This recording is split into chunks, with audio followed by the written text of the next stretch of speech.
Има да се доизкусорява още малко, затова екрана е такъв, да мога хем да си тествам екранчетата, но като цяло един момент, че го обягват така нещата. Хоп.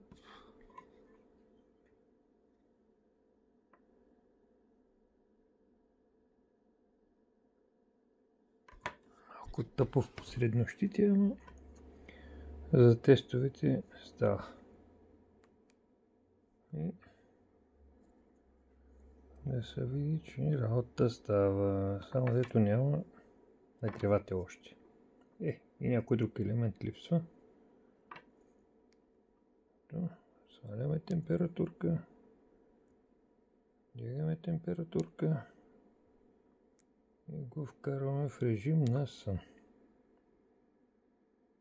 И толкова.